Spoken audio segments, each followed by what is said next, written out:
Vamos a retomar, hermano, la enseñanza desde el punto donde la iniciamos hace algunas semanas atrás, pero por supuesto para avanzar y enriquecernos más con la palabra del Señor. Amén. Amén, hermano. Gloria a Dios. Dice la Biblia en el verso número 17, es el cumplimiento de una profecía. Dice: e irá delante de él en el espíritu y poder de Elías, está hablando de Juan el Bautista, para hacer volver los corazones de los padres a los hijos, a los desobedientes a la actitud de los justos, a fin de preparar para el Señor un pueblo bien dispuesto. Verso 16: y él hará volver a muchos de los hijos de Israel al Señor su Dios. Amén. Hermano, en el contexto de esta profecía, cuando la ubicamos en el libro del profeta Malaquías, se ponen algunos elementos y algunos detalles que nos permiten a nosotros hacer una aproximación bastante amplia de lo que significa esto y la trascendencia que va a tener. Y en el libro de Malaquías capítulo 4, la parte final, que es en donde aparece, no voy a ir ahí para poder ganar unos minutos en la exposición, se habla de un día que es el día grande y terrible. Es decir, la visitación de Dios, hermano, con este poder que estamos leyendo ahora, es en el contexto del día grande y terrible. El día grande y terrible, hermano, es un evento, bueno, es la sucesión de varios eventos en donde se cumplirá lo que dice la carta a los hebreos, que el Señor va a sacudir la tierra y también va a sacudir los cielos. Ahora, hermano, nosotros conocemos algunos eventos que se han dado, que nos han llamado la atención. Las redes sociales nos llenan de información y noticias para poder ver, hermano, casi en tiempo real las consecuencias de ciertos eventos. En esos días se cumplirá, como dice la Escritura, ese día grande y terrible. También dentro del estudio escatológico se le llama la semana 70 del profeta Daniel, porque usted puede ir al libro del profeta Daniel y Daniel hace un conteo de semanas de años, y la semana número 69, según el conteo de Daniel, se cumplió cuando Jesús murió. Todo eso lo encuentra usted en el capítulo 9, capítulo 10, después desde el 7, en el libro del profeta Daniel. Entonces, Daniel recibe por inspiración del Espíritu Santo de Dios, dicho sea de paso, con el mismo ángel que está aquí en el capítulo número 1, solo que ahora está una enorme cantidad de años hacia atrás, explicándole a Daniel qué significa la visión. Y entonces le dice que el final de los tiempos Dios lo ha organizado en una sucesión de semanas. Luego le dan los puntos de referencia para poder contabilizar las semanas, y en ese conteo le hace ver que cuando el Mesías muera se cumple la semana número 69. Y luego, hermano, queda en suspenso la semana número 70, en donde explica el ángel del Señor a Daniel cómo habrá una restauración de Jerusalén después de una desolación total que va a haber. Se habla de la abominación de la desolación, se habla del levantamiento de enemigos poderosos, no solamente sobre Israel, hermanos, sino en una propagación sobre todo el mundo. Y entonces queda en suspenso la semana número 70. Hace, hermano, casi 2000 años o 2000 años, porque en todo esto también hay que entender que hay un periodo de tiempo perdido, que por más que se han hecho los mejores esfuerzos para poder determinar con exactitud, hermano, nosotros estamos contabilizando en nuestro calendario gregoriano el año 2016, que van a concluir ya dentro de algunas semanas. Los judíos acaban de empezar el conteo del año 5777, hace un par de semanas atrás. Pero en ese ordenamiento de tiempos hay una fracción de tiempo más o menos que va de los 4 a los 6 años que están perdidos. Lo que le quiero decir, hermano, es que de repente no estamos en el 2016, sino en el 2020 o en el 2012, ¿me explico? Y se han hecho muchos esfuerzos para determinar eso. ¿Por qué es importante, hermano? Es importante porque este periodo de tiempo el Señor lo dejó en suspenso antes de que dé inicio la semana número 70. Y quiero decirle algo, hermano. El plan de Dios es que usted y yo ya no estemos aquí en la tierra cuando arranque la semana número 70. Eso es lo que Dios quiere. La pregunta es, ¿será lo que queremos nosotros? Eso ya es muy individual. Pero hermano, en el plan de Dios está que nosotros, cuando inicie esa semana 70, que es el día grande y terrible, de lo cual, hermano, hay muchas cosas para aprender, y a nivel de discipulados vamos a empezar a ver algo de eso. Hermano, el plan de Dios es que su iglesia, y principalmente su amada, su novia, ya no esté en la tierra, ya no sea afectada por los juicios de la semana número 70 o el día grande y terrible. Entonces, hermano, aquí cabe una expresión que Pedro utilizó para hablar con el Señor acerca de la salvación, y le dijo Pedro a Jesús: Señor, pero ¿y entonces quién puede salvarse? Ese Pedro se hizo un experto, hermano, en la salvación postrera, a raíz de la enseñanza del Señor. Por eso su segunda carta es muy interesante. Yo le aconsejo que la lea después de haber leído toda la Biblia. Vuelvo a empezar otra vez por la segunda carta de Pedro. Porque Pedro, hermano, bueno, sí, en la segunda carta principalmente, habla de ese acontecimiento. Entonces le dice Pedro a Jesús: Señor, ¿y entonces quién puede salvarse? Y el Señor Jesucristo dijo unas palabras bien tremendas, hermano. Dijo: lo que para el hombre es imposible, para Dios es posible. Amén. Hermano, ni usted ni yo podemos hacer absolutamente nada a nuestro favor para salvarnos de esos juicios que vienen. El único que nos puede ayudar es el Señor. ¿Y qué es lo que va a hacer el Señor? Bueno, lo que dice aquí la Escritura. Estamos en el 1:17 de Lucas, y yo luego voy a darle continuidad a lo que quedó en suspenso. No en suspenso, sino porque el tiempo, usted sabe, se termina, y yo debo detenerme en puntos que pueda conectar después. Van a suceder 3 cosas como esa oportunidad de Dios. Lo que para el hombre es imposible, para Dios es posible. Amén. Entonces, fíjese, pues, solo Dios nos puede acercar a Él mismo. Por eso dice: Él hará. El espíritu y poder de Elías. Dios, por este espíritu, hará que muchos de los hijos de Israel, incluyámonos nosotros, luego le explico por qué, nos acerquemos a Dios. Hermano, Dios es el único que tiene los medios, los recursos, las posibilidades de mover las cosas de tal manera que el que está lejos se acerque. Amén. Y que el que ya esté cerca busque estar más cerca. Amén. Además de eso, hermano, esta promesa que es muy preciosa para mí, hermano, que es la oportunidad que el Señor va a dar a los hogares cristianos, por supuesto, para poder ordenar el funcionamiento de los hogares.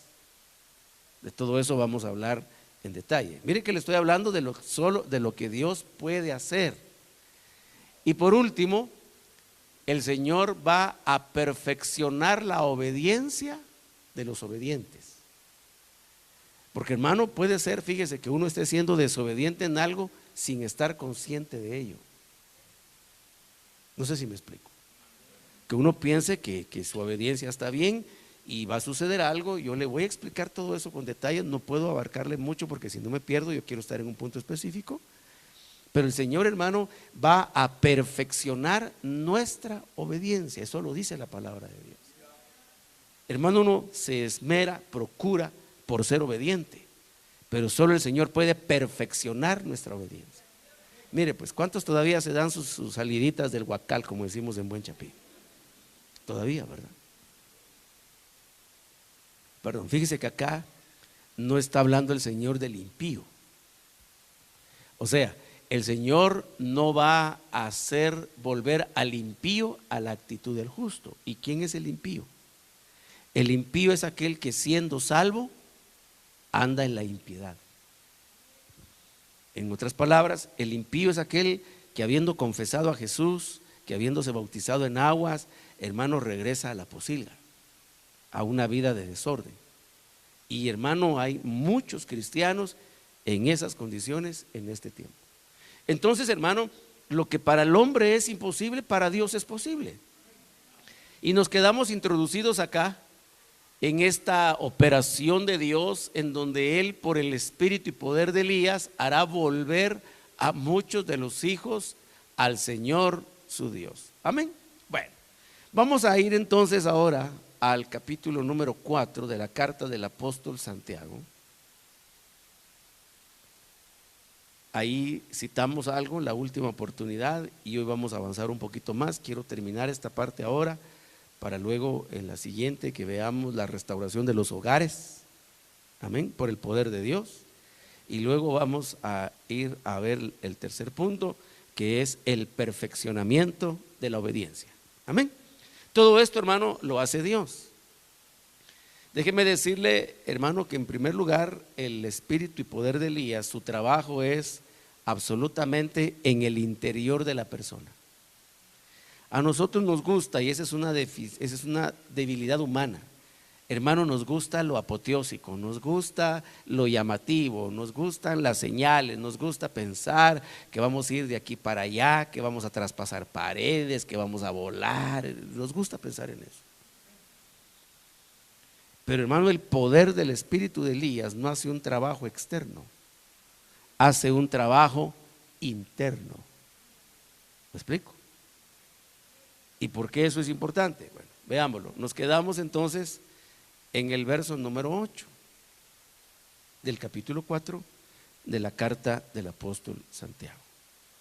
Y dice Santiago: acercaos a Dios y Él se acercará a vosotros. Ahora, ¿qué pasa, hermano, cuando uno se acerca a Dios? Ahora ya estoy retomando algunos puntitos así muy rápido, porque quiero llegar a 3 o 4 cosas hoy. Hermano, cuando uno se acerca a Dios, debe limpiar sus manos. ¿Me explico? Lo dice acá, leámoslo para que no me mire así con esos ojitos usted. Y luego, hermano, hace este señalamiento que es una punzada en el corazón, pero es una verdad. Porque la Biblia dice que si alguno dice que no peca, hacia Dios mentiroso. Alguna vez, hermano, yo no lo oí directamente, lo oí indirectamente y después en una grabación.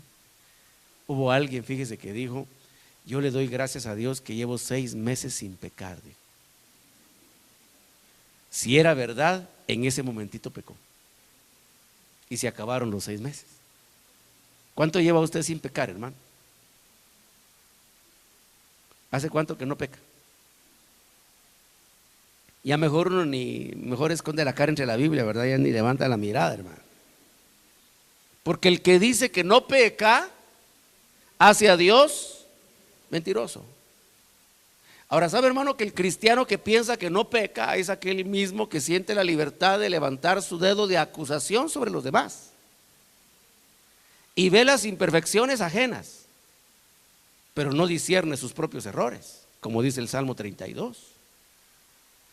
Por eso, hermano, el salmista, ahí en el Salmo número 32, pide a Dios ayuda del cielo para poder discernir sus propios errores. Hermano, yo le voy a dar un consejo, saludable consejo pastoral. Ya no vea los errores de los demás, vea los suyos. Porque ver los de los demás, hermano, no es difícil. Hasta un ciego los mira. Pero los errores propios. Pero a veces, hermano, uno puede llegar a pensar que el único que está bien es uno y todos los demás están mal.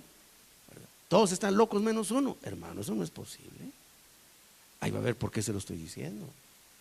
Entonces viene Santiago y dice: acercaos a Dios y Él se acercará a vosotros. Esta parte nos gusta porque somos tan místicos. Ay, sí, gloria a Dios, yo me acerco y Él se acerca. Sí, pero se acerca si limpiamos las manos. porque esto es incluyente, no es una cosa separada, no es el mero acto emotivo. Dice entonces, limpiad vuestras manos, hermanos de roca eterna, y vosotros de doble ánimo, purificad vuestros corazones. Amén. Verso número 7. Por tanto, someteos a Dios, resistid pues al diablo y huirá de vosotros. Hermano, el diablo no huye de nosotros porque le escopamos las amígdalas reprendiéndolo. El diablo huye de nosotros cuando nosotros nos sometemos a Dios. Nos gusta la parte, huirá, y entonces lo reprendemos, hermano, y abrimos la boca cuán grande, puede ser hasta la campanita vibra a mayor velocidad, reprendiendo. Hermano, primero hay que someterse a Dios, y cuando estamos sometidos a Dios, el diablo huye. Yo no sé si usted cree la Biblia, sí la cree, ¿verdad? Miren lo que dice acá: someteos a Dios, resistid pues al diablo y huirá de vosotros. Pero ¿dónde principia? Hermano, es que mire, a veces nosotros tenemos un problema en esa nuestra mojigatería religiosa que todavía tenemos que irnos desprendiendo a veces. Y a veces, hermano, nos es más fácil ver la responsabilidad de nuestros males en segundos o terceros, pero no en nuestras propias manos. La palabra es muy clara. ¿Y qué es someterse a Dios? Bueno, eso lo vamos a ver en el tercer punto de esta secuencia que estamos llevando: el perfeccionamiento de la obediencia. ¿Sí me estoy dando a entender, querido hermano? Fíjese que el diablo a usted lo acecha. Dice la Biblia que merodea como león rugiente buscando a quien devorar. Entonces pasa el diablo, hermano, y lo olfatea a usted, y usted ve que usted busca a Dios, se acerca a Dios, que usted está queriendo más de Dios, y entonces el diablo, hermano, quisiera poder despedazarlo. Y mire, si el Señor nos soltara a nosotros una fracción de tiempo, la más pequeña fracción de tiempo suficiente para que el diablo nos haga pedazos. Y eso es lo que le pasa a muchos cristianos. Es que, hermano, yo caí en esto, en lo otro, hago esto, por aquí, por allá. No, el problema es que no se somete a Dios. ¿Me explico? Como no se somete a Dios, hermano, el demonio más sencillo, el más irrelevante, va a hacerle daño en su vida espiritual. Porque a veces deseamos, hermano, que nuestras vidas cambien sin que haya acechanza del enemigo. Hermano, le voy a decir esto, no para desanimarlo, sino para animarlo. Pero usted y yo, hermano, 5 minutos antes de ser arrebatados, todavía vamos a tener pasiones, luchando contra las pasiones. Como dice Santiago, ¿de dónde vienen los conflictos? ¿De dónde vienen las guerras entre ustedes? ¿Acaso no son de las pasiones que combaten contra los miembros de su cuerpo? Pero a veces queremos, hermano, que no haya tentación, que no haya que batallar contra el pecado, que no haya que batallar contra esto otro. ¿Qué dice la Biblia? En vuestra lucha contra el pecado. Entonces hay que luchar con el pecado, hermano. Hermano, es que no sé qué me está pasando, me siento asediado. Sí, es el estado normal de un cristiano, ser asediado. Pero uno lucha contra el pecado. ¿Cómo? Resistiendo. Pero resiste porque está sometido a Dios. ¿Y qué hace el diablo? Leemos la Biblia, hermano, por favor, léala conmigo. ¿Y el diablo qué hace? Huirá. ¿Cuántas reprendidas le dimos aquí? Ni una. Solo nos sometimos a Dios. Mire, me da unas ganas de pasar al tercer punto, hermano, del perfeccionamiento de la obediencia. Porque es esto: someterse a Dios es perfeccionar la obediencia. Y cuando lleguemos ahí, vamos a tocar algunas cosas no muy agradables de escuchar, pero necesarias. Amén. Bueno, verso número 9. Siempre Santiago 4. Leámoslo con el contexto del 8. Acercaos a Dios y Él se acercará a vosotros. Hermano, ¿qué pasa cuando alguien genuinamente, un cristiano genuinamente se acerca a Dios? Mire pues, la idea que nosotros tenemos es que cuando nosotros nos acercamos genuinamente a Dios, vamos a vivir la experiencia de Moisés, que entraba a la tienda de la reunión, a la tienda de la presencia, y salía con el rostro brillante. No. Mire lo que dice la Biblia. Cuando usted se acerca a Dios, se aflige. ¿Y por qué se aflige? Porque, hermano, cuando uno se acerca a Dios, solo ahí puede ver la miseria que es uno mismo. ¿Me explico? Hermano, cuando uno se acerca a Dios sinceramente, Dios le muestra a uno la miseria que uno es y lo necesitado que está de Dios. Es que nos gusta, por eso le digo, hermano, mire, yo sí tengo algo contra esa religiosidad mojigatona, yo sí tengo algo contra toda esa religiosidad que a veces, hermano, lo envuelve a uno, fíjese. Por eso no soy ni de declaraciones, ni de pactos, ni de todo ese montón de basura que se oye en el medio. Hermano, cuando usted se acerca sinceramente a Dios, lo primero que ve es su miseria.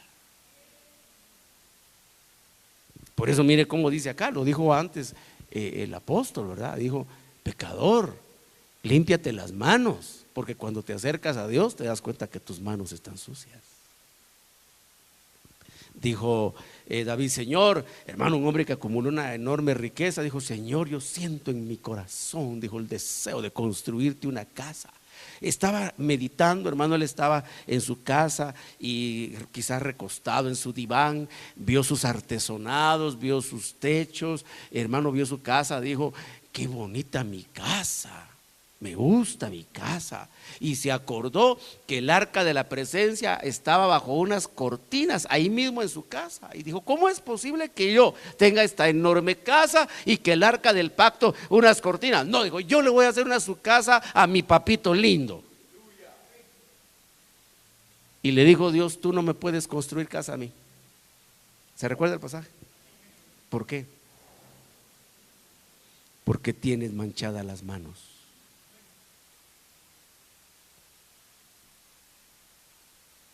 Cuando las manos están manchadas, no le podemos hacer casa a Dios.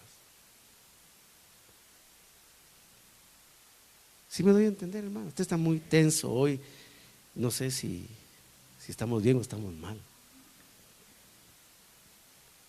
Entonces, hermano, cuando uno se acerca a Dios, lo primero que se da cuenta es qué miserable es uno, hermano. ¿Me explico? Por eso le dije, uno quisiera la experiencia de Moisés. Es que Moisés, cuando entraba a la tienda de reunión, ya era un hombre que había pasado 40 años en el desierto. No un día ni dos, hermano. 40 años el Señor le bajó el brío a Moisés, le calibró el ímpetu. Por eso le dije, hermano, solo Dios es el único que tiene poder para acercarnos a sí mismo, por las buenas o por las malas. Una forma de acercarnos es con lazos de amor, ¿verdad? Cuando Él nos invita, Él se sugiere, se manifiesta. Hermano, yo bendigo a Dios por la presencia de Él que se mueve en nuestros cultos, hermano. Jamás vaya a ver eso usted como fruto de una actividad humana. Nunca vaya a ver eso, hermano, como una virtud del predicador, por favor, o del ministerio de alabanza. Esa solo es la grande misericordia de Dios sobre nuestra vida. Entonces, hermano, Moisés, 40 años en donde el Señor lo calibró. Oiga, solito en el desierto. ¿Con quién platicaba Moisés? Yo pienso, esto no lo dice la Biblia, esto es algo que yo pienso, que quizá por eso se volvió tartamudo. Porque en el desierto, hermano, solo las ovejas, ¿verdad? Ve, las cabras, los becerros. Tal vez alguna vez se ponía a hablar con una oveja, no sé, ¿verdad? Ovejita, te quería contar, mira, no sé si, ¿cómo va el Real Madrid contra el Barça? No sabes, no te... Y la oveja tal vez solo torcía sus ojitos, ¿verdad? Saber de qué está hablando este.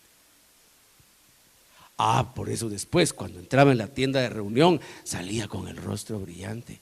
Hermanito amado, si usted sinceramente se acerca a Dios, lo primero que usted va a visualizar es la miseria que hay en su vida. Por eso uno no puede entrar a la presencia de Dios a lucir sus galones, sus éxitos, sus triunfos, sus medallas, sus reconocimientos. Pero es que eso nos gusta, así esa mística de sentirnos, hermano, que como manos de velo se mueven en el aire, hermano. Yo le estoy leyendo la Biblia. Por eso esta palabra se tradujo aquí a aflicción. Te acercas a Dios, hermano, y lo primero que uno hace es ver su miseria. Hermano, si eso no ocurre, hay que revisar cómo fue ese acercamiento a Dios. Deje algo puesto ahí en Lucas, en Santiago, y usted y yo vamos a ir al capítulo número 5 del Evangelio de Lucas. Vamos a leer rápido, quiero leer toda la porción, hermano, porque me interesa que formemos, que le dibujemos la idea. Dice: y aconteció que mientras la multitud se agolpaba sobre él para oír la palabra de Dios, aleluya, mire, la multitud se agolpaba sobre Jesús para oír la palabra de Dios. Estando Jesús junto al lago de Genezaret, vio dos barcas que estaban a la orilla del lago, pero los pescadores habían bajado de ellas y lavaban las redes. Pues, hermano, porque no habían agarrado ni pupos. Ellos lo testifican más adelante. Ha terminado la jornada, aquí da a entender, hermano, porque los pescadores solo pescan de noche, no pescan de día. Porque de día la luz del sol hace que las sombras de la superficie se reflejen en la profundidad de las aguas y los bancos de peces se escapan, pero de noche no se da ese fenómeno. Entonces las redes, cuando van descendiendo, los peces están distraídos, como no duermen los peces, ¿verdad? Y son atrapados. Dice entonces la Biblia, estaban lavando las redes, no habían agarrado nada. Hermano, ¿a usted nunca le ha pasado que no agarra nada en toda la semana?